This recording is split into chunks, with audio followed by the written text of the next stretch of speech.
Yo, check it. 9th and 10th regions, stand up. I say stand up. Stand up. Bright lights shining, about to put on the show. The StayHot Podcast, where the real ones go. High school hoops, future legends on deck. Talking next up, star sport and Nike check. From the hardwood grind to the highlight play. Breaking ankles, dropping dimes, scoring every way. Chasing big moments in every manner. From driveway dreams to championship banners. It's the passion, the culture, the hustle, the grind. Every jumper, every crossover, greatness defined. Shooting the deep three or rocking the rims on a small town stage or in sold out gyms. So lace up your kicks, turn the volume up. The season don't end till we get to rough. Future legends in the making, every player grinds. A StayHot Podcast, where the stars align.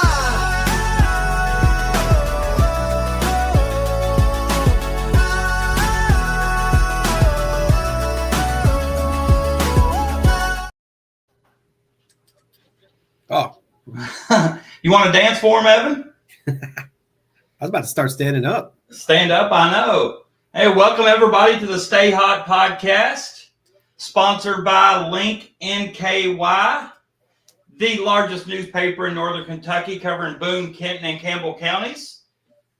We're going to go ahead and get Coach Thelen on, as we promised him, because his time is valuable. I'm a high school coach. I know how valuable our time is, especially on a Sunday night. Coach, thanks for joining us, and I appreciate you taking the time to be here with us.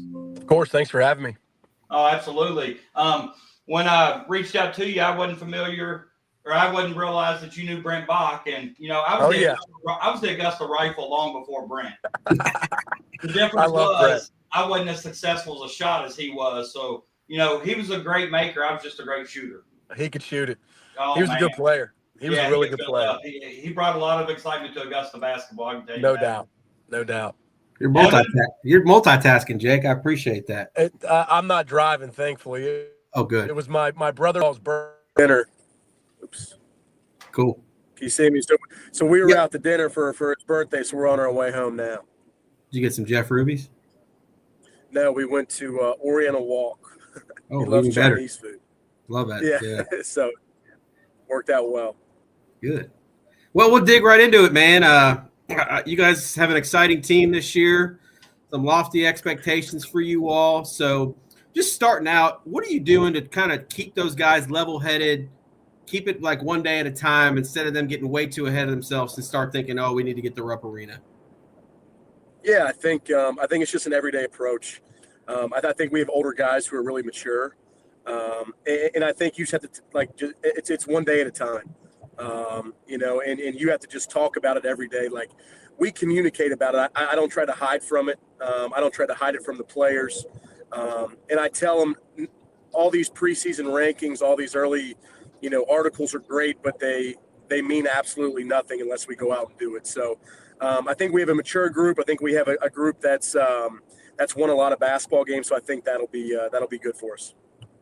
What makes this team exciting? I mean, you know, obviously I think of the up-tempo pace that you guys play with. You put up over 100 points in your first game, then you go down to Lexington and beat Lex Cath by almost 20 points. But what really makes this team exciting for the viewers or the people that want to come watch you guys play?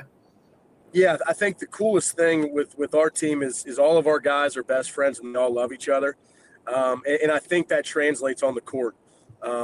You know, one of our big lines is just celebrate each other, and our guys do an unbelievable job of that. And I think when you see them on the court, they play really well together. They play really hard for each other, and they want their teammates' success just as much as theirs. And they know that individual success only matters if we win. So I think we have a really special group that's unbelievably talented. And unbelievably athletic, and they just play crazy hard. So I think when people come watch us, that's what they're going to see. That's an awesome quality to have for a team, especially in this day and age where, you know, a lot of kids are about the me, the social media. I want my face and my presence to be on there, but to have a team of that quality and you feel that is a huge quality to have and something I think that can take a team a long way. I agree. Yeah, we'll talk about some personnel. Obviously, it starts with Athens McGillis. You know, his commitment to D2 Nova down there in Florida. that seems like it's a great fit for him. I researched them a little bit. They score over 100 points a lot, and something for him. I think that's going to be a great fit for him. No doubt, it's the absolute perfect spot for him. He just a credit to him. He works so hard every day. Even in the summer, we were in the gym legitimately almost every day, just work. He's taken his nutrition really serious. Since his junior year, he's put on 20 pounds of muscle, which is something that, us at CovCast proud of and that he's proud of as well. And, the cool thing about Nova is he was actually going down to Florida to visit a couple other schools. And I had reached out to their head coach. I said, hey, he's visiting a couple schools in the area. Would you mind if he stopped by? He's like, Jake, we're probably going to take some transfers. I don't know if it would really be worth his time. I said, all you have to do is just see him in person. And he went down there and absolutely dominated. And the one thing the coach said to me about him and said, we put him on the floor and he was ready in terms of his preparation, his attention to detail, how hard he played. And then they ended up offering him a full ride on the spot. So for him, I'm proud of him. And I think he's going to have an unbelievable year, and it's going to help lead him into his freshman year at Nova. That's awesome. Then we get to Cash Harney. There's one word I think of Cash, and it's a winner. A guy that does it on the football field and a kid that gets it done on the basketball court. I just think anything he does, he wins. And is that the easiest way to explain him? It is. He just wins. I've said this before, and I mean it. He's probably one of the best athletes to walk the halls of CovCath in terms of what he can do football-wise, basketball-wise. And I think with him, his athleticism and his burst and his short space quickness is some of the best I've ever seen. And he just wins, and he cares about his teammates, and he just puts everybody before himself, which is an awesome quality to have, and that's why he's one of our leaders. I'm going to put a lot on Donovan Bradshaw right now. Yeah. Tell me if I'm wrong if I say this. CovCath goes as far as Donovan Bradshaw can take them. Donovan's unbelievable. He had a great football season. And basketball-wise, he plays so well with Athens and Cash because they played together since they were kids. So for him, I think he rebounds the ball at such a high level. He's way more athletic than people will give him credit for. He has great timing defensively with blocking shots. And he's unbelievable, first, 8-10 days, because once they finished with football, I gave him a full week off, and I said, don't even come in the gym. But he plays so well with those guards. He's got such good touch around the rim, and he rebounds the ball at such a high level that he's a massive piece for us. But then you had Braden Myrick in there, and just a deadly shooter. What else can he do? I think a lot of people know about his shooting ability, but has he really helped grown and expand his game? Oh, yeah. Yeah, the thing with Braden's put on almost 20 pounds since he's come to CovCath. His defense is way better than people give him credit for. Last night against Lexcath, he was guarding a kid, number 15, who's an unbelievable shooter, and Braden didn't even let him get a shot off. So he's long, he's athletic, he's got great quick twitch, and then obviously he can shoot the ball as good as I've ever seen a basketball player can shoot it. Every time he shoots it, you think it's going in. So I think he's made 10 threes in our 2 games, and so he can really shoot it at a high level. And if there was maybe a question mark going into the season, just the depth, who those number 5 through 9 guys or whatever. I saw Tegan Stava's kind of been in that starting role. Just tell me about some of those guys and what your expectations are of them. Yeah, I think this is one of the deeper teams we've ever had. And I think, you have Tegan Stava, who's a second-year starter. He started every game for us last year as a sophomore. Offensively, he knows his role. He takes open catch and shoot threes and gets to the rim. Defensively, where he's really special. He can guard 1 through 5. Last night at Lexcath, he guarded number 24, Max Mager, who's 6'7", 220, and Tegan did an unbelievable job on him. Tegan's crazy strong, crazy athletic. So he's been really good for us. And you have Dylan Courtney, who's a sophomore, lefty, 6'5", can really rebound the ball, great touch around the rim, very high basketball IQ.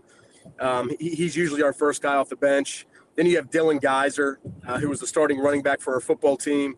Crazy quick, crazy physically guard, can make tough shots. So you have him. And then you have Cash Myers, who's a sophomore, He was a starting middle linebacker this year for our varsity team.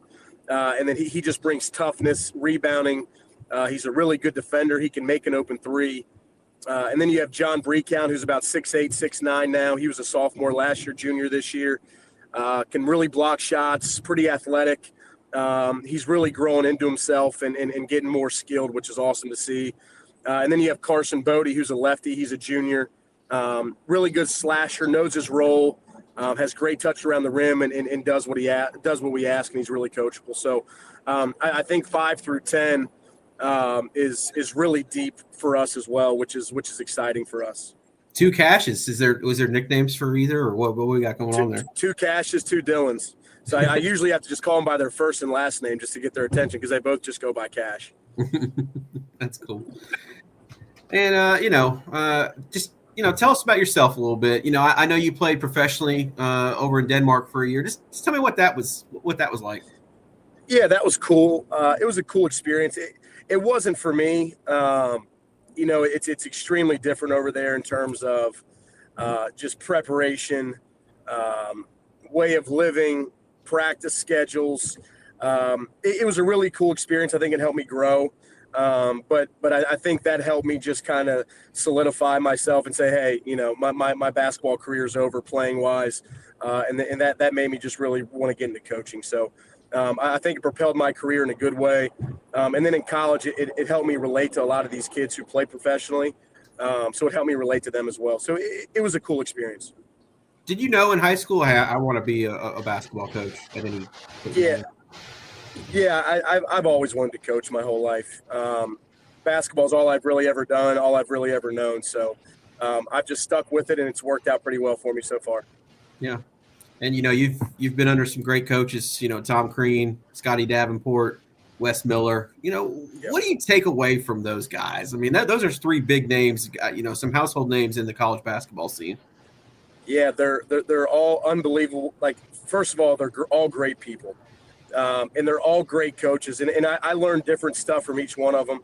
All of them are different and unique in their own way, which makes them great. And I think for me, that helped me, learn how I wanted to do things as a head coach, learn how I didn't want to do things as a head coach, and really just kind of get a grasp on who I am as a basketball coach. And I'm so appreciative of the opportunities that those guys gave me, especially at a really young age. So I stay in touch with all of them to this day. I talked to Coach Davenport last night. I talked to Wes a bunch.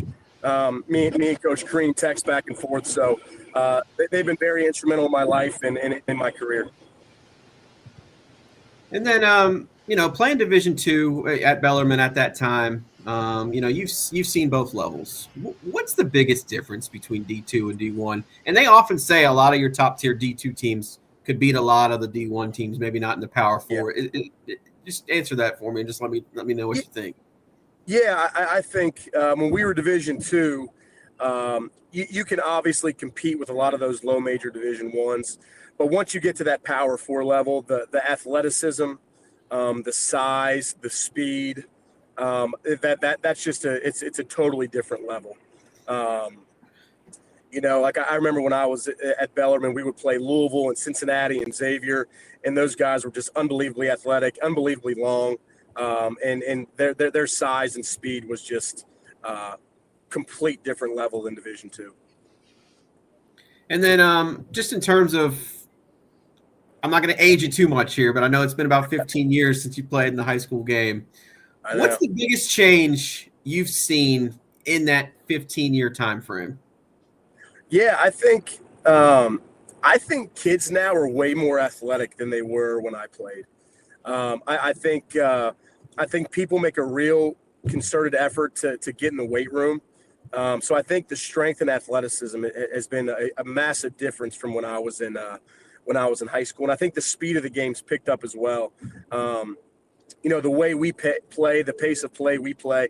I don't remember playing many teams like that we have now at Covcast. So I just think the speed, the size, and the athleticism is a completely different notch than when it was when I was in high school.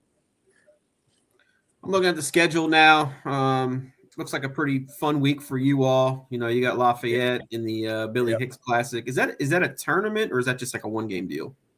We're not in that. So we are in the Oh, my bad. we got we got St. Henry Tuesday, we got Cooper Thursday, Yes. and then Eastern. we're at Louisville Eastern on Friday. Gotcha. So I think it's a busy week. It's a busy week for our guys, but playing 3 games in 4 days, it's going to get us prepared for King of the Bluegrass. It's going to get us prepared for our tournament in Florida, the Ram Jam Classic. It'll get us prepared for the district tournament, regional tournament, and then hopefully Rupp Arena. So we try to play a lot of those games in short, with very low recovery and very time in between games, just to prepare us for March. And that Eastern team, you're going to see a very, very tall front line. I believe they have 6'9", 6'11". I want to say they have a 7-footer too. I'm sure you really look forward to those challenges in December, knowing that maybe be something you face down the road. Yeah, it's great for our guys, and I think to win at the highest level, you got to play the best possible players. So I think for us, it's just a great experience for us, and I think it'll be really fun and a great challenge for our guys. And then you got King of the Bluegrass coming up too. I'm sure that's something that you guys are looking forward to as a team as well. Yeah, that'll be really fun. That'll be awesome. We're excited for that. Hopefully we're playing 4 games in 4 days, which is the same format as the state tournament. So for us, it'll be a great learning experience and probably one of the best tournaments in all the country in high school basketball at that time. I mean, the teams in that tournament are unbelievable. There's so many great teams. So for us, it'll really see where we stack up against these other guys. And then, you go to Florida almost every year as a team. Outside of playing games, what do you really look to do on those trips? It's actually really cool. So it's in Sarasota. My family has a condo in Longboat Key, which is about 20 minutes away. Nice. So on our off day, we always take them there. We do a team mass on the beach. And then we always have a barbecue for the families and the coaches and the players as well. So all that's really cool. We take them out to eat. We take them to the beach. It's just a great team bonding experience for us as a program, for the players. It's great just to kind of get them away from here for a few days over Christmas break. Awesome. And I think Patrick had a question for you about the student section. I'm enthralled by the CovCast student section, and I'm just going to say that I used to go watch some games just to watch the student section because, I'd never seen anything like that. What is your favorite chant to hear during a game from the CovCast student section? Probably the one at the free throw line where they say he's scared, he's shaking, he knows he ain't gonna make it. Yeah, like that's my favorite one. And there's times I feel like they've made a huge difference. Like you hear no doubt 6th man or 12th man or whatever in football, you hear that overused at times, but when they sit there and they do it, kind of simultaneously and synchronization, it's impressive to watch. It is. It's unbelievable. They're huge. They're huge for us. It gives us a huge home court advantage, and the guys love it. The kids love it. So for us, it's awesome. It really is. It's a huge selling point for us with all these grade school kids that come to games. They love the student section more than they love the game. So I think it's really cool. So is it true that they practice just like? No, that's not true. I've heard rumors right now. That's the rumor that goes around. That's not true. There you go. See, StayHot Podcast debunking some rumors right there. Well, I'm just telling you that I couldn't play, so I've been a part of the student section. Those that can do, those that can't. CovCast student section. That's what I'm all for. Exactly. No doubt about that. Coach, one last one for you from me. Just your staff. Just tell me about those guys. And any newcomers you have on the staff this year, and just tell me a little bit about those guys. Yeah, so we added Greg McQuarrie. So he actually teaches at CovCath. He teaches math there now. He was a longtime head coach at Boone County. Won a regional championship. I think he was a head coach for 26 years.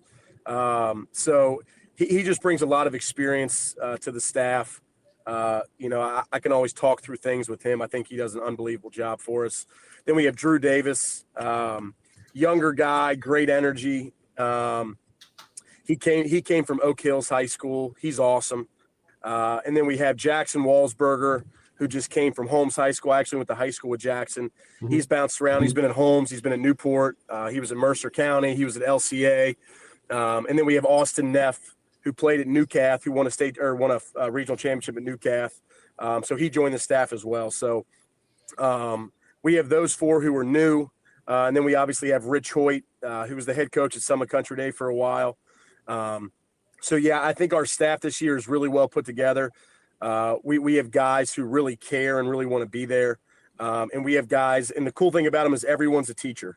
So they're all in education. They can all be at practice at 3:30, and they all love kids, which is awesome for us. So they do a great job for us, and I'm really grateful for them and appreciative that we have them.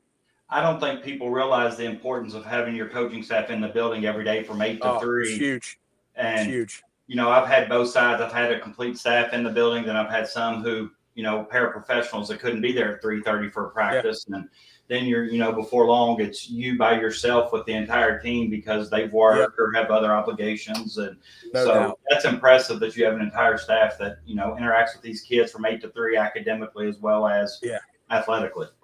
It's huge for us. It's awesome. It's awesome. It really is. I lied. I got one more. You played football in high school. Is that right? Just my freshman year. Okay. Just my freshman year. I played all throughout grade school. I just played 1 year at my freshman year at Covington. So with Bellarmine not having a true team, who's your college team? Are you a UC guy or what? I like UC, and then my mom's from Alabama, so we all grew up Alabama fans. Oh, so you're going to say the Tide are going to win it all then, huh? I don't think so, but I hope. They got in. They're in. That's all that counts right now. I was surprised by that. Yeah, I was surprised by that. And then Notre Dame, they opted out of a bowl game because they were so mad. I saw that. In a way, I don't blame them. I hate the take your ball and go home approach, but you're letting Tulane and that other JMU James Madison. I agree. Ole Miss put the 12 Oregon, best teams in there. Yeah. Ole Miss and Oregon essentially have first round buys. No doubt. No doubt.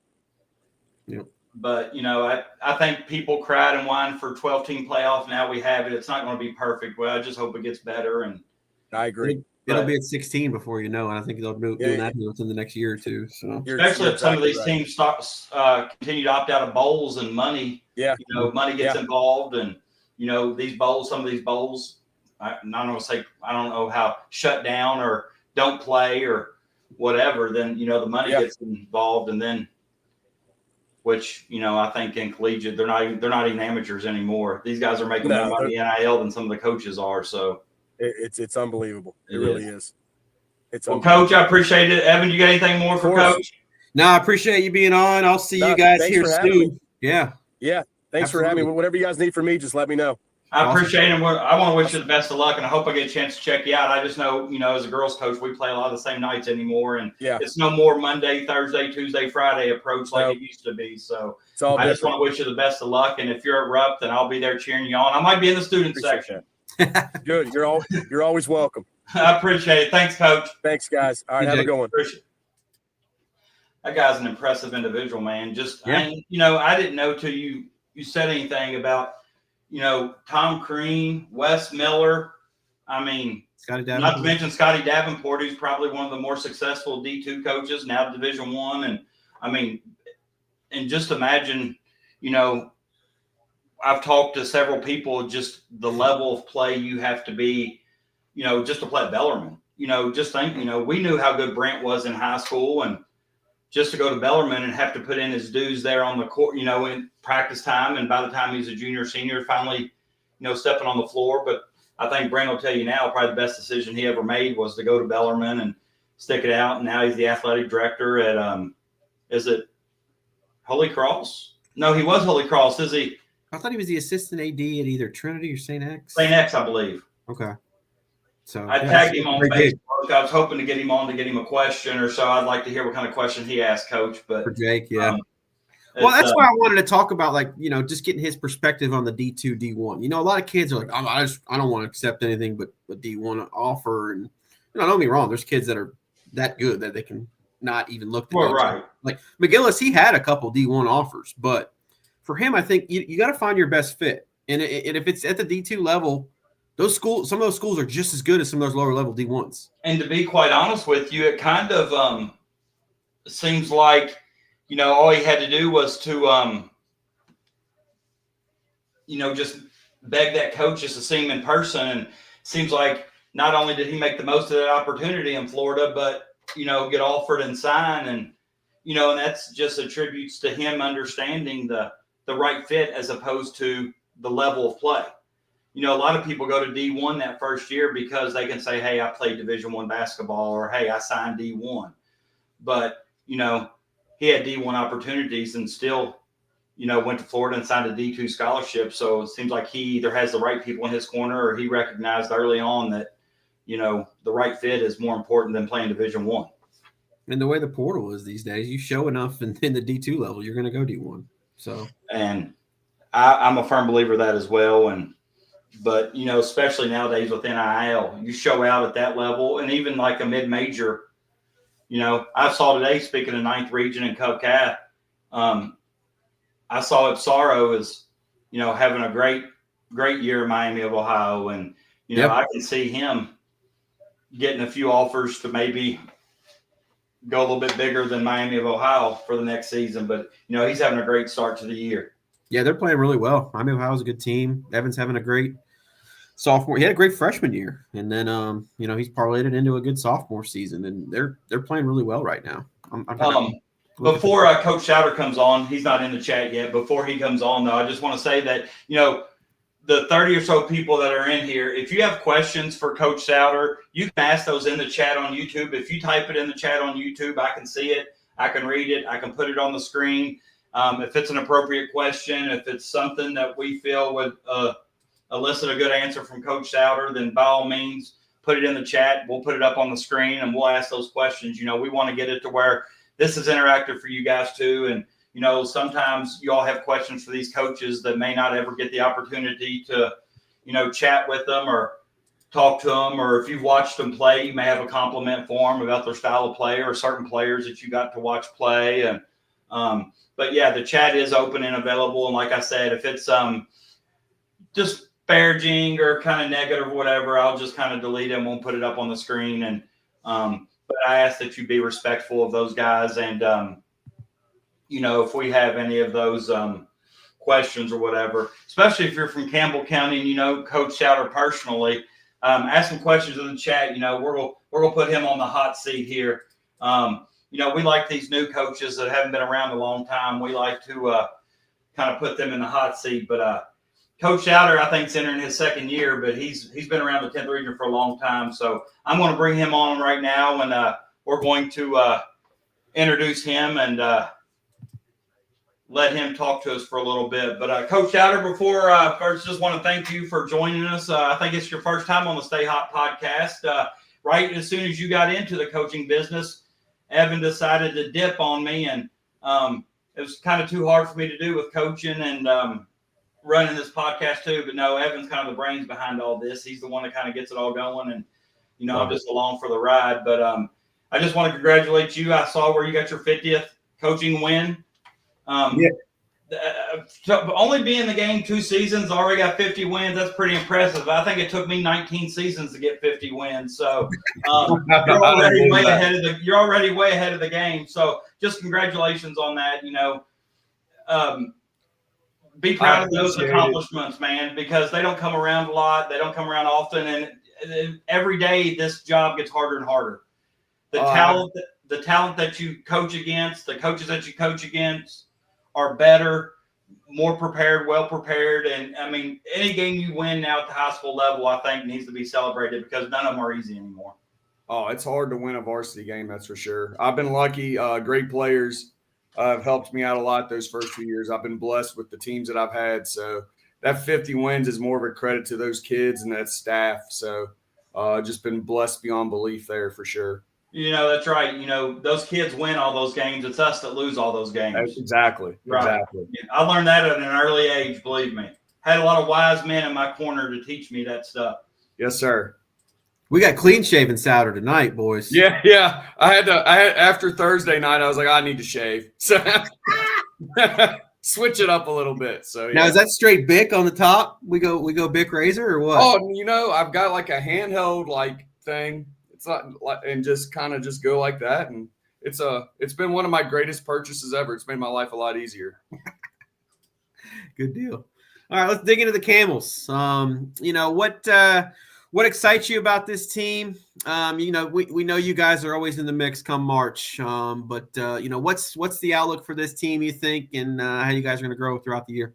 I tell you what, the thing that I'm most excited about is the possibilities ahead for us. We were talking as a staff the other day, this is probably the youngest Campbell County team since 2013 or so, 2014 maybe. Start 3 sophomores, a junior, have a sophomore coming off the bench early. And then we have 3 great seniors that are providing some leadership, but it's just, but only one of those have a ton of varsity experience. So I think just our potential and seeing us reach it a little bit more each game has been super exciting for me. I think it's going to be a rewarding season in that way, just seeing kids grow and seeing them shine in the spotlight. So I'm really excited about the potential. You got a big front line. I mean, you start what, 6'4", 6'6", 6'8"? Is that pretty Yeah. accurate? Yeah, we are pretty tall. We got Braden Elam at 6'8", Austin Davies 6'6" or so. The kids would want me to say 6'6" or 6'7", but 6'7". Yeah, exactly. And then Lucas is 6'3", Xander Guy, sophomore, 6'3". And then Cade Anthrop's a pretty physical guard too, point guard. He's 6'2" or so.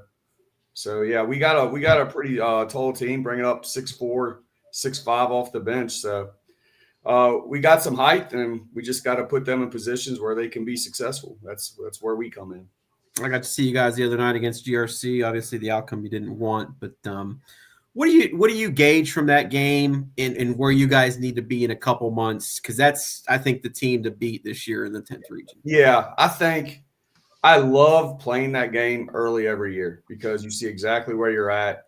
And what we saw a first half where we were a team that was about it. Like, we were about to struggle. We were about to fight. Mm-hmm. Got down 10, fought back, had a rough end of the second quarter, but then ran into some adversity in the third quarter. They sped us up a little bit, caused us to turn it over some. And I don't think I've ever used all my timeouts before the fourth quarter before, but I'm usually usually they'll try to let us play through it, but we used them all. But I think what I learned about my team is, like, if that first half team shows up, then we can be in the conversation. And I know that was a good wake-up call for all of our guys to kind of see Coach Cook does such a great job. And those guys, that's a great team. So they kind of saw what it looks like. And we can make adjustments, continue to grow. And we have a schedule that will prepare us. I mean, Coach Thelen before us, we're going to see them in January. That's going to be a heck of a challenge for us. And all those 9th region teams that we play, that gets us ready for the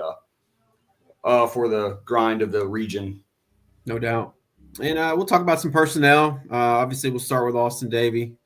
How high is his ceiling? Where can this game take him, you think? The exciting thing is I don't know that because he shows something every practice that it's like, oh, I didn't know he could do that. I mean, he handles the ball well. He's really a willing passer. He's an awesome teammate. If you watch film, he celebrates guys hitting threes more, like he's right there with them. But he's a 3-level scorer. I think once he's going to continue to improve defensively. And once he takes that step, I think the sky's the limit. And I don't even want to say what I think his ceiling is because, he could – I don't know. And that's exciting. He's one of the most exciting players I've ever coached, and he's just a pleasure to coach each and every day. Is it fair to say after him it's going to have to be a collective effort, whether it be Braden Elam, like you said, the Anthrops, Xander Guy, guys like that? Like, are we going to know who your second leading scorer is each night, or is that going to be a different guy maybe every night? So I think, every night it could be different, and that's kind of Campbell County basketball. We develop those guys through the middle school, and by the time it's their time to step up, they're ready to step up. So we got, Xander Guy, Cade Anthrop as those other 2 sophomores that start. Any given night they can go for 15 to 20. Cade's a great defender. Braden Elam is continued to develop. Had a real nice game yesterday against Calvary Christian. can really blessed shot blocker, runs the court well, can handle he can handle the ball pretty well. Yeah. And then Lucas showed what he could do in that region game last year against GRC, where he had a great game there, and he comes out and hits 5 threes against Dixie. So I love that about us because you're going to have to prepare for all those guys. And we got some guys off the bench too. Elliot Eaton, I've loved where his physicality's at. He's rebounding the ball well. Braden Norwell comes in, hits some big shots for Dixie. And then Grayson Ballinger, that's a sophomore that is going to get talked about a lot as well. That kid, Ballinger is a Campbell County name, if you're familiar with Campbell County history. And Grayson is really coming on strong every practice too. And we got more sophomores behind that too. So it's an exciting time to be the coach at Campbell County. And being under Coach Russell for so long, there's the GOAT right there. That is the GOAT. He's the man. What was your biggest takeaway from him? What you learned the most from Coach? So the biggest takeaway I took from Coach Russell is I would live and die with every game. And I do personally still live and die with every game before being around him a lot. And he would break down the season in 3 parts. You had your preseason basically before you had your district games, which was the season, and then getting everybody ready to row in the same direction in March. The way he broke down the season, never got over emotional about it. Just, all right, this is what we got to do. These are the next steps. And the way he would bring a team along to where, every one of his teams were playing their best ball in March. And so that's just something we're trying to continue, the way he paced out a season and just the way he handled situations. I always told him I was taking mental notes in my head with the way he'd handle a difficult situation because, they don't come much wiser than Coach Russell. So I learned a lot from him there and just trying to maintain what he established there. And I think your first 2 years are showing that. You guys are playing your best ball come March. Obviously, the first year you win the 10th on Garen Jackson's buzzer beater there. And then, last year you played GRC to a heck of a game without Davey. You're leading there in the 4th before they, overcome it and beat you guys. One of my things from Coach Russell I take away is I remember after one of the region tournament games, and this is where you guys were on the bad end of them because you've been on both ends. Yeah. You guys have had crazy region tournament games over the last 10, 15 years. And at one time, I think it was, I don't know if it was the Omer shot or if it was maybe the Jerome Morton one. Yeah. But not to bring. Man, you say that my best memories and my worst memories are in that field house. That's great. Yes. Yeah. But I said, do you just feel like it's bad luck? And his quote was, "It's not bad luck if you continually put yourself in these situations." And I thought that resonated with me and stuck on. And now that you've seen both sides of it, with Garen's shot, and then last year, how much does that come to fruition, putting yourself in that position on an annual basis? Well, that's what you want. You just want to be able to put yourself in a position because it's hard. Like Coach Kelch said, it's hard to win varsity basketball games. I don't think I fully understood it till I took over, but the people you're going up against, but the best thing you can do is just keep working, put yourself in those positions where you have to play those big games. And that's what I tell our kids too before those big games. Not every high school kid gets to play in those games. And that you get to be in that position and play in that, win or lose. It's like not to go all history teacher on everybody here, but Theodore Roosevelt, the man in the arena. They got to be in the arena and they got to make plays. And sometimes you fall short and sometimes you get to celebrate. And that's just a part of the beauty of this high school basketball in Kentucky. And your first year coaching, you got to go to Rupp Arena and coach there. What was that experience like? And, you guys took down a really good Newport team in the first round. Just tell me about that experience, and then we'll talk about Mountain Mambo after that real quick. Yeah. So I think that first year being able to go to Rupp, I still can't believe it happened. It was an incredible experience. And just I'm going to get emotional here just talking about it a little bit just because that was a group I coached in JV, and they meant a lot to me, that senior group and Garen and all those guys. And just to be able to, after our JV season a couple years ago, be able to take them to Rupp and to experience what we got to do a few years prior, multiple times with Coach Russell. It just meant the world just to see them experience that for the first time. And it was more fun the night we won region, just sitting on the stage and watching everybody else celebrate. That was getting them to see them hug their friends and their family and all those things. So, being able to go to Rupp and play a really good Newport team, able to pull it off, and then unfortunately falling short against a really good Harlan County team. It was a great experience. And one thing I'm thankful for is, like, I did have a moment because I grew up going to UK games. My dad is a 101 member or whatever. He's one of the blue coats. If you've ever been to a game of Rupp, shows people where their seats. So I always got to accompany them. And so getting to sit, this is where I will get emotional. Letting him watch me coach at Rupp when I was a little kid, and then with him taking me there as a little kid and all that stuff, that's something that I'll personally never forget. And I'll love that team forever because they allowed me to be able to do that.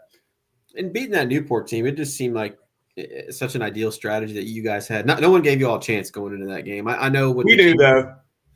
What with the Kinney injury, I know that kind of, Yeah, absolutely. Maybe a little bit, but they still had a hell of a team. That team won an All-A. They beat like Lyon County, Evangel Christian teams that were there, and Lyon County obviously won the state tournament, semis. But like what you did that game, just what do you feel like? What was so maybe masterful with that game plan, or how you guys did it? The kids just bought into what we said before. Like, you're going to hear out there, and I'm not going to say a word. And when I talked to you, I was like, I don't get into the underdog stuff. I remember having that. Mm-hmm. Like, I was like, we're going to win the game. And that's no disrespect to Newport because Coach Snap, I mean, look at what he's done there. But I just felt like our kids, the way they played together, the way they moved the ball, and the confidence they had. And I think it actually helped. We had some familiarity with Newport playing them every year. Yeah. There was no real intimidation factor there. It was just basically the whole game plan. I thought about it on the way home from once we found out Newport was going to be an opponent. The whole game plan was, look, if they hit jump shots, it may not be our night, but try to make them shoot jump shots. And if we can do that, we'll have a chance. And kids did a great job of forcing jump shots. A little early there, they had a couple dunks. I was like, uh-oh, but we were able to force jump shots, and kids boxed out, and they just did what they needed to win. And I think it's a testament. I mean, it's a game plan, but the kids that executed it, that was the cool part. And then honestly, Coach, as a coach, when you put a game plan together and it's executed the way you put it together, there's nothing better in basketball. No, it's awesome. It's a great feeling, and the way they bought into it. Our practices up to there were awesome, and we just sold it. And we didn't sell anything because we as a coaching staff believed it. Like, if we force them into jump shots, we will win the game, and we were able to do that. And it was just a lot of memories made. Then you do that, you get to the Harlan County game. When it came to Noah doing what he was doing in the fourth quarter, like, what do you do at that point? You just kind of raise your hands and just say, man, you just tip your hat? Yeah. I remember thinking to myself during the fourth quarter, I was like, just miss one, kid. Just miss one. And he didn't. And he didn't. I've never run 3 guys at somebody before. We ran 3 guys, and he hit the shot. And then – that was from about what, 24, 26 feet? Yeah. And then Brock and Connor foul each other trying to get to him, and he hits it. And then we had a good shot at the end of regulation. I thought Brock hit that shot. It looked good. Yeah. I was right behind it, but unfortunately it didn't go in. And then overtime, it was just too much. I mean, it's like I told Trent Noah in the handshake line. I was like, you may realize it, you maybe not, but you just became a legend. So unfortunately it was against us, but it was a heck of a run. And I wish it wouldn't have stopped there, but if that's the performance it takes to beat you, I think that says something about our kids too. And we'll talk about the future now. This week alone, I mean, this looks like a big week for you guys. You mentioned playing those 9-3s and teams to get you ready for it. You got Connor, Holy Cross, and then you'll play in the John Turner Classic at Newport on Saturday against Summit Country Day, who I believe is usually a strong program. So they're really good, yeah. Three solid tests for you guys this week. What are you really looking to do this week with these guys and keep moving forward? Just grow each game. I mean, we're playing the long game. This is going to be one of our toughest weeks of the season. We're playing. I mean, Coach Browning's the man. I like every coach. Like Coach Browning's been great to me. At Connor, he's always been like we kind of came up through the JV ranks a little bit together too. So we're pretty good friends. And Ricardo, the job he's done at Holy Cross, we know we're going to have our work cut out for us. We just have to start limiting turnovers. We have a little bit too many turnovers, and just continue to mature as a team. I mean, this team likes – I heard Coach Thelen say this too about his team, and you can see it the way they play. But our guys, it's the closest knit team I've ever coached. Like, they love each other. It's almost to the point, like, in practice, like before practice when they're shooting around, you had them to calm down just because, I mean, they just love being around each other. So I think with that going, no matter what we run into, we'll be able to handle anything. But I think this is going to be a great week. I can't wait to see how we end up this week because I think it'll tell us exactly how far we have to go. And it's gonna be a challenging week. It's going to be a fun week. Coach, you mentioned, turnovers to start the season, and, you lost a point guard in Garen Jackson, who I feel like may be one of the most underrated players to ever play in the 10th region. Like, I just don't feel like he ever got the credit that he deserved. And I think myself included, didn't really know how good he was until I researched him a little bit. And we talked about him on the podcast, like just his numbers, like 70% from the field or something, like crazy numbers. Yeah. Yeah, he's just and not only that, but just a great floor general to boot. And it's going to take you some time. Somebody new playing that position, and it's going to be hard to live in his shadow. But you'll have it figured out when it matters. But that could attribute to some of the turnovers early on in the season. Yeah. It's just trying to replace him. His feel for the game was unmatched, and like the way he would. He could anticipate plays 3 passes before it happened on the defensive end. And then on the offensive end, he was just so efficient. And there would be times we'd tell him, like, man, you got to shoot more. He's like, well, I don't want people to think I'm – I was like, nobody in this world thinks you're a selfish player. Nobody. But he was a great teammate, a great leader, and he's continuing the leadership. He met Cade after the game against Clark County and was talking to him and giving him some pointers and things like that. And Cade, I know, took all that and looks up to him. And Cade's going to be a dynamite point guard in his own right. So I think that's one thing that's special about the program is guys stay around and support them even after they graduate. So that was kind of a cool conversation to hear. So Garen's an all-timer. He's an all-timer. And I told him he hates all the attention sometimes. He probably, if he ever sees this, he's going to hate that we're talking about him because he just wants to go out. He just wanted to go out and play with his friends. And he's just really good at it, but he's going to have to get a speech ready for those Hall of Fames and all those things he's going to be a part of too. So he just always, like, as a fan watching, he just always seemed like, I don't know if it's like a silent assassin. Like, his game was loud, but you didn't ever see him. He didn't seem to talk a lot. He didn't seem like he was very boisterous. His personality was kind of, conservative, but he was just not a trash talker at all. He just went out there and played. I'm sure he did. He's a teenager. I'm sure he did a little, but when your game spoke as loudly as his, you didn't have to say much. Don't need to talk. Exactly. Yeah. He was a pleasure to watch. He truly was, and it's hard to replace anybody like him. It really is. For sure. All right, couple personal questions. Okay. What you graduated from Pendleton County what year? Class of 00. Okay. So that was pre-Buddy Biggs, or was that was pre-Buddy Biggs. Tom Appleman was the coach. Okay. So it was Dante Allen's uncle was a senior on that team, Joey Allen, and then you had Justin Feeback, whose daughter's a really good player, a really good athlete. Campbell County, yeah. So we all just migrated a little bit. She's going to be a nice player. Yeah. So she's a freshman, I think. What's that? Freshman. She's a junior, and then her sister's a really good player too. So yeah. Yeah, I might have to get out of it before Campbell's girls team is pretty good. They're solid. Yeah, they're talented. I love watching them practice. Coach Johnson, they get after it, man. It's they're going to have a great season. So you went to NKU after that, is that right? I did. I went to NKU, and this is the thing, and I never had an intention of getting into coaching, and that was never my intention. I was just going to go teach history. I love history, and Buddy Biggs left for Ashland. Chad Sims needed a freshman coach. I said no 3 times, or 2 times actually. And the 3rd time I was like, you know what? I'm going to go for it. And after that, it just kind of Brad Cox, my good buddy Brad Cox, told me, he's like, when I went in, he's like, once the bug gets you, it's in you. And it happened. That's exactly what happened. And Brad, I think, is an administrator out at Fleming County now. Fleming County, yeah, doing good stuff with Fleming And County. Chad's my boss every day now. That's right. That's I didn't even think about that. Yeah, And circle, honestly, man. yeah, and he's a really great administrator, and I've told a lot of people that. But the great part about him is, you can go to your administrator and talk sports. He's coached. He's been in my shoes. Everything I'm doing now, he's done.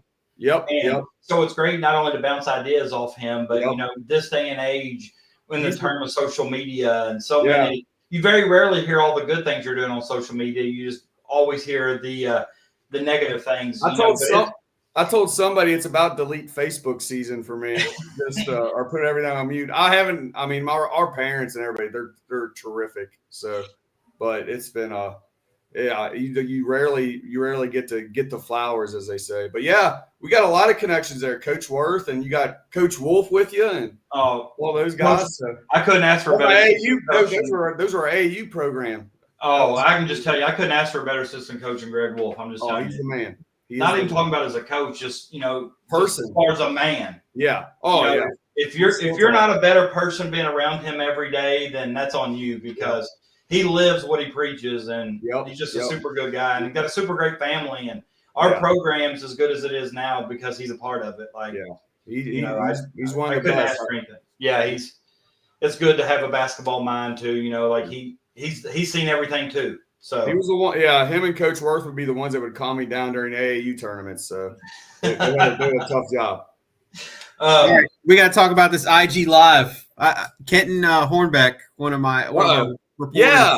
LinkedIn KY. He told me about your IG Live and the fridge rundown. Yeah, Kelch he'll vouch for this as a coach's life. Are these still going, or is that? I have not. The students ask for them every now and then, but I haven't done one in a while. I mean, I could walk you to my fridge right now. Yeah, we want an on air. This is an exclusive fridge update. Yeah, exclusive live fridge update. Yeah, I tell you what, I'm gonna scout it out before I open it though. Well, you might have to strategically move some things out of camera view, Well, you know what? It's the usual stuff. Yeah, it is. Tell me, we got cheese, a lot of cheese, some pepperoni, some turkey sausage, nice, and some ranch. That's good. Mine looks very similar, except the 2 or 3 things that I have in there are growing mold. It's like they're changing colors. I got a science experiment going on in my fridge. Yeah. Oh, it's the season. I'm not eating at home a lot, and I'm not sleeping a lot, but that's what we love. But my question is, like, how was the popcorn at Rupp Arena? I was too nervous to eat it when we were there at State. Come on now, you're the popcorn connoisseur. Yeah. I was just trying not to puke before that Newport game, to be honest. But I was living a dream. That I was in dreamland that whole weekend. I mean, Dave Baker was interviewing me. The First Down Kentucky Carl Nathy guy was doing a halftime interview with me. Oh, that's a weekend I'll never forget. I didn't get the popcorn, but after we lost to Harlan County, I treated myself to an ice cream cone. Well, and honestly, you did in your first year what every coach dreams of doing just once in their career, And, somebody that works as hard as you at it, I've constantly talked to people. I used to talk to Keaton Belcher a lot, and we talk about, just how hard you worked and the constant scouting on the road and, things like that. I'm just a firm believer that good things happen to good people, man. And you deserve that, and congratulations on that. That's even if you never ever do it again, I hope you do it 10 more times, but even if you never ever do it again, you can say you've coached at Rupp Arena. That's a big deal. Yeah, that's awesome. And like, I want it for these guys this year more than anything, because you see the work they put in practice. You see how much our parents support us. I want it for our community. So I'm hoping we can get back there. I know me and my staff will do our best to get us back there, because the community, the parents, these players, I want them to experience that. Where is the region at this year? It's a great question. I'm assuming the field house at this point, but yeah, I mean, 37th year to host, so yeah, I know. I don't even know where the girls. You know what? I said everybody got so mad at Holmes last time. Let's just have it at Lakota West, but that didn't go over real well. Well, I will say that I did make the trip to Holmes that year, and I will say this: Evan and I had Casey Fisk on, and Casey did he did shy away from the questions asked, and I he remember did a good job. that. Yeah. And I gained a lot of respect for Casey. Not that I still agreed with his decision or Yeah. not, but I still gained a lot of respect for him coming on. And you asked me with my 37th district hat on, and I want it up here because if we have to travel 2.5 hours with the 40th, I want it up here. If you put me in the traditionalists where I grew up at, I mean, I grew up going to the field house every year. So, I mean, sure. And, right. Like I said, my best moments in basketball and worst moments in basketball have been in there. So it's a historic gym.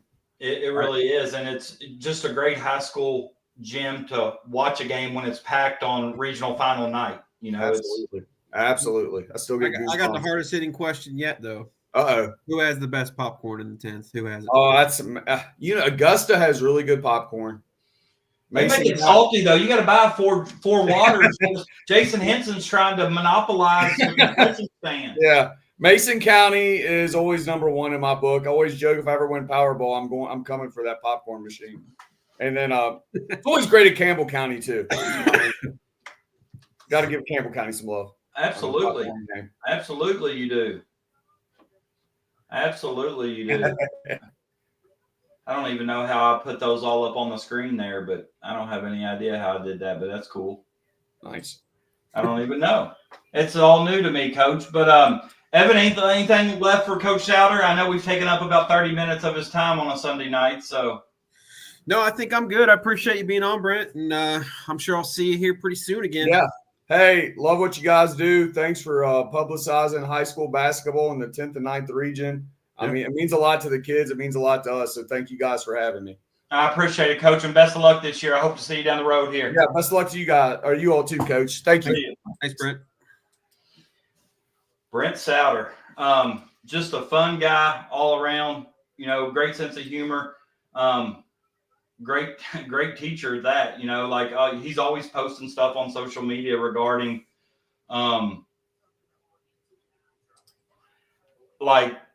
history and things like that. And, I think he takes his job as serious as a teacher as he does as a coach. And, that's another thing that's not easy to find nowadays. But Coach Sowder and Coach Thelen, two great high school coaches that, kicking off our coach interviews pretty strong this year on the StayHot Podcast. Both of them got legit chances to be at Rupp. No doubt. Yeah, I mean, I think, Covcast the clear favorite in the 9th, and I'd put Campbell County right now either 2 or 3 in the 10th behind GRC. I think they're probably right there with Montgomery County as far as who the second best team is. While you're thinking about, some games for the future, I just want to read an ad. We've got several people reaching out to us about ads, and I want to read, if I can, let me see here. Let me pull it up on my screen here. KDA, as you can see in the top right-hand corner, they're a leader in K-12 furniture market from the 1st region to the 16th. They've helped countless districts across the state redesign existing rooms as well as create visions for brand new buildings. Please reach out to Jackson Strong via email at jackson@kdaspaces.com, or you can call him at 859-910-6750 with any questions or requests. He wants to wish all the players, coaches, officials who make high school basketball great the best of luck this year. So always want to thank Jackson Strong for his continued support of the Stay Hot podcast, as well as high school basketball. Jackson's a member of the Pendleton County high school coaching staff. He's also coaching 6th grade basketball this year. So Jackson staying busy this time of the year. So he puts the miles in for sure. Last year he was asking me I want to go to this, and he would go to 3rd region, 5th region, he'd go to their region tournament games. Yeah, definitely putting in the miles. But Jackson's also a big fan of high school sports, and just want to thank him and KDA. And I'll put that up again later. And I also, towards the end of the podcast, I made a little graphic with link NKY and KDA, and so they can get their visual. But KDA, I think Jackson and his group done some work at Pendleton County, and I think they may even redid our cafeteria. And it almost looks like a small diner. It's really nice. But so shout out to KDA. So I know me and you talked about, when you do coaches interviews, you don't have much time for anything else. But just tell me, in the 9th region, what are some games that you see this week that may be of interest to some, people in the area that they may want to go check out if they got a chance? I highlighted a few games. I think starting on Tuesday, you got Connor at Campbell County. Coach Sowder just said, the challenge that his team faces this week. And we talked about Connor last week, and I think they just had one of their players score maybe 1,000th or maybe reach a milestone here early on in the season. Yeah, Finn Loudon scored his 1,000th point. He dropped 32 in the season opening win against Simon Kenton. Unfortunately, he missed Saturday's game against Holy Cross. He was out with an injury. I'm not really quite sure on the severity of it. So let's just hope hopefully he's back by Tuesday. Yeah. So they were without him against Holy Cross on Saturday, which was a Holy Cross victory by double digits, and they're off to a strong start to the season. And that leads me into Holy Cross. They play at Ryle on Tuesday, which will be a good 9th region battle. Ryle coming off a season opening loss to South Oldham, who was a state semifinalist last year, so they still look to be pretty strong. Then Wednesday you got Lloyd Memorial at Ryle. Lloyd's off to a good start. Did you say South Oldham? Yeah. They've got a 10th region connection. Do you know what it is? I think the head coach used to coach at Bracken County. Coach at Augusta, Steve Simpson. Okay, my bad. The Dragons. Sorry, yes, sir. Sorry, the Augusta folks. I didn't mean to mix that up. Yeah, Augusta's not in Bracken County. They're two separate places. There's Augusta, there's Bracken County. It's a cardinal sin, I know. It is. Wednesday you got Lloyd at Ryle. Lloyd's off to a good, solid 2-1 start. They lost a close one to Ashland on Saturday, but had beaten Simon Kenton the night before, and then opened the season with the victory over Pendleton County. And Anthony Blacker's been a star so far. He's a Division I basketball player and a guy that is going to continue to turn heads as the season goes along. Thursday, you got Holy Cross again. They're at Campbell County, so kind of just a recycling of those teams. Friday, as Coach Thelen mentioned, Covcath at Eastern. Eastern features a very huge front line, so that'll be a good road test for them. And then on Saturday is the John Turner Classic at Newport, with five teams in the north, or 6 teams in the northern Kentucky area that'll be playing against mostly teams from across the river in Ohio. So there you see the picture, the noon game, Holy Cross at Taft, 1:45, Connor versus Elder, 3:30, Ryle versus Winton Woods, 5:15, Campbell County versus Summit Country Day, and then the host Newport taking on Walton Verona at 7 p.m. Always a good full day of basketball, and one that we're usually covering throughout the day at Link NKY. I would probably go to some of those, but yeah. we go to Mercer County on Saturday, so That's a haul. Yeah, but it's definitely some games that'll be worth tuning into or watching. No doubt. So those are some of the games that I highlighted throughout the week. As far as, some 9th region teams, I think that are off to good starts. I think Highlands has looked good so far. They're 2-0. Who's that 8th grader they got? Emil Whimsy. I'm glad you mentioned that. Season opener, couple dunks against St. Henry, and a very talented kid that I think is going to be a household name to watch out for the 8th grader. That'd be the 2030 class. Whew, man. Yeah.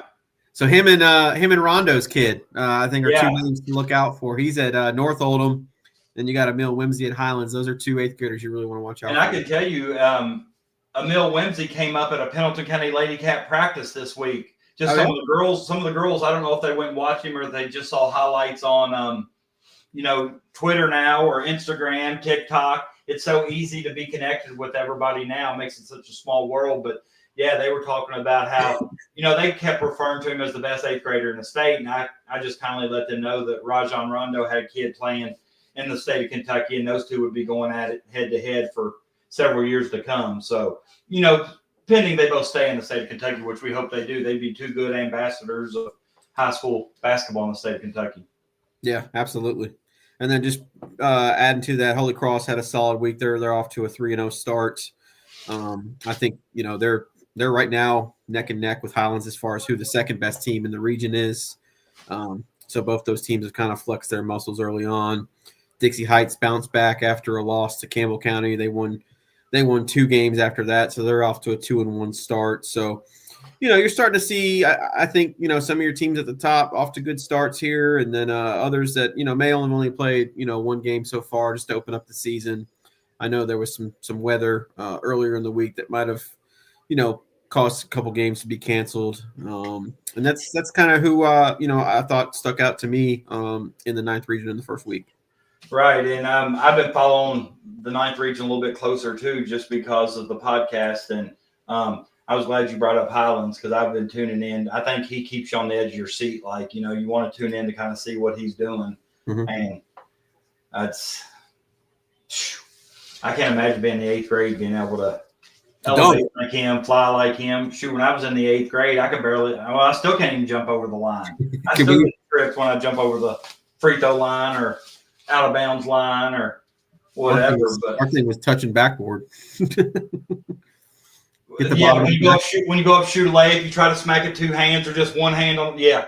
I remember the first time I did that and I missed the layup. So my dad let me know real quick that touching that backboard wasn't very important. I need to learn to make that layup. So the Kelch family wasn't blessed with springs. Yeah. But in the 10th region, just kind of going through the weekly schedule in the 10th, I think a really interesting game on Monday is, Nicholas and Bourbon. I had both of those 2 teams ranked in the top 10. I had Bourbon around the 7-8 mark, and I had Nicholas up around the 3rd or 4th mark. I don't really remember the exact numbers now, but Nicholas County, they started off a little rough, but, they had GRC at home, and then they bounced back with a pretty convincing win over Rowan County, 86-69. They've got a pretty rough week this week. They've got Bourbon on Monday, Mason Tuesday, and Augusta on Wednesday. They go back to back to back. That's right. And then they rest one day. Then they play on Friday with Lexington Christian. So they got 4 games this week in 5 days, which I think Coach Morris will learn a lot about his Blue Jackets this week. But he could be getting ready for that All-A run too. You got to play multiple games in multiple days. So on Tuesday, I also wrote down that I thought Connor and Campbell County had. That was a really intriguing matchup. Hold on, I gotta stop the presses. We got Malachi McDermott right here. Is this a recruiting podcast? He had 8 points today in his game. Let's go. Hold on here a minute. Don't go anywhere yet. I want to show our listeners. Hold on here. Let me see if I can find it. Tell them what the score was, Mal. 34-4. Yep. 34-4. Take it easy on those poor kids. Holy moly! I know. I'll call him here in a minute. Hold on a minute. I gotta pull something up here real quick. It just takes me a minute to find it here. I'm old and things don't happen as quick as they used to for me. But I want you to walk me through this crossplay. Hold on here a minute. Heard he saw your crossover today. Hold on here a minute. Yeah, I want you to walk me through this play. Is he gonna stay around and walk me through this? Yeah, stay right here, Mal. Tell him about this play. Hold on here. I gotta pull it up and I gotta share the screen. That's me. All right, let me see if I can share my screen over here. What about these curls, though?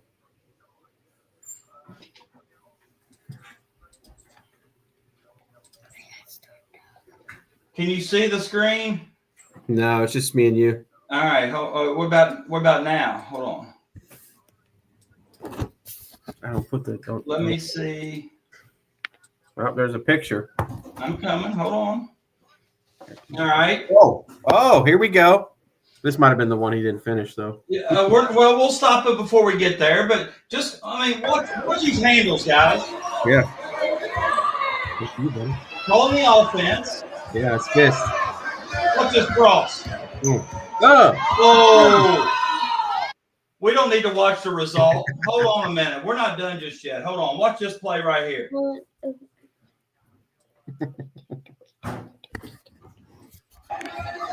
Let's see if we can. Oh, there we go. Oh, yeah, this is a good one. Hold it here. Cross. Look at this. Oh. Bang. Man. What about that? Ladies and gentlemen, that's Malachi McDermott in the class of 20. 35. 2035. Heads up. Watch out. Well, we don't want some high school coaches to hear that, or they'll be recruiting him over here to Kentucky to play. We'll get him out of the state of Ohio. Yep. All right, bud. Let me finish this. Say see ya. But Yeah. Say bye. Bye. bye. But GRC and Madison Central, that's at Madison Central on Tuesday. I think that has the makings of a very good game. Of course, that's got Jake Feldhouse, senior at Madison Central, and of course, we know GRC. I think that's going to be a really good ball game. On Wednesday, you got Nicholas at Augusta. That'll give Coach Jensen a chance to see where they're at against Nicholas County. Nicholas County hadn't always fared too well at Augusta. It's been a tough place to play. On Friday, the game that interests me is Douglas at Montgomery County.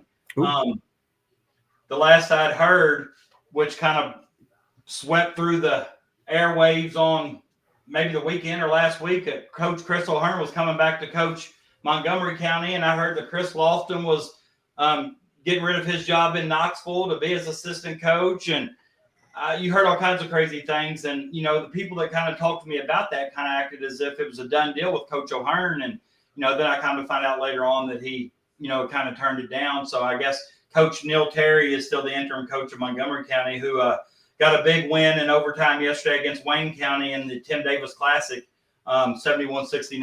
And son Andrew Terry had a monster game, like 33 points in overtime. So the post-Jason Mays era in Montgomery County is taking off. So, and I think that's safe to say that the guard from Oldham County has not been ruled eligible yet, or he at least did not play in that game. So, Sears. Yeah, Sears. Assuming he's staying at Montgomery County. I mean, I've heard so many different things about that as well, but the StayHot Podcast may not be the place to talk about that yet. I'm not for sure what Sears is doing, but I'd heard his dad had opened up a business in Mount Sterling, so I assume he'll be eligible fairly quickly. But once again, interesting situation to say the least. Very interesting. Not with I'm just talking about the coaching. Yeah, me too. Just everything. It's a very interesting situation, and I'll reserve my opinions over the whole situation to myself. But anybody wants to reach out to me and ask, I'm not going to shy away from them. I mean, as a high school coach in the state of Kentucky, obviously I'm not fond of what all happened, but that's neither here nor there. Not time for it right now. We could do a whole show on that, and maybe sometime if we feel froggy, we'll do that. But Evan, episode 2, really enjoyed listening to Coach Thelen and Coach Sowder. They both bring unique perspectives on the high school game basketball, and they both coach at 2 annual powerhouses in their respective regions. So we'll end it at that. But anything before we log off? Anything you want to finish with before we go? I just think this is something that we're just going to keep building on. We'll get coaches. We can get some former players. We can get current people in the media as well. Chris Lofton did reach out to me.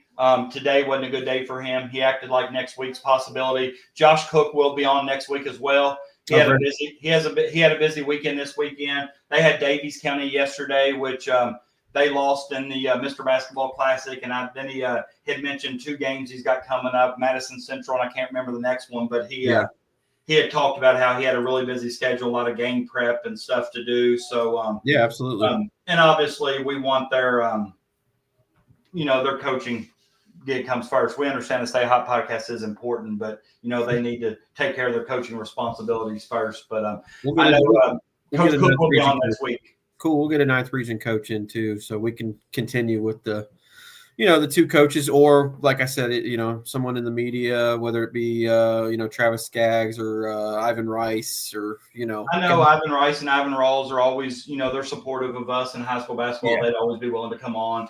100%. I'd like and I don't know how it is, but I think we could even talk to some current players if keep it. I know that can be a touchy. People looking to try to set them up, but I know. We've had players on before, and that wasn't an issue. Of course, I'd always like to get the permission of the coach. And right. everybody beforehand. If they wanted us to send questions beforehand, we could as well. But But hey, great show. Thank you to Coach Thelen. Thank you to Coach Sowder, as well as Link NKY and KDA for their continued support. The weather's about to get cold again, so you know what we say. When it's cold outside, stay hot. Yo, check it. 9th and 10th regions, stand up. I say stand up. Stand up. Bright lights shining, about to put on the show. The StayHot Podcast, where the real ones go. High school hoops, future legends on deck. Talking next up, star sport and Nike check. From the hardwood grind to the highlight play. Breaking ankles, dropping dimes, scoring every way. Chasing big moments in every manner. From driveway dreams to championship banners. It's the passion, the culture, the hustle, the grind. Every jumper, every crossover, greatness defined. Shooting the deep three or rocking the rims on a small town stage or in sold out gyms. So lace up your kicks, turn the volume up. The season don't end till we get to rough. Future legends in the making, every player grinds. A StayHot Podcast, where the stars align.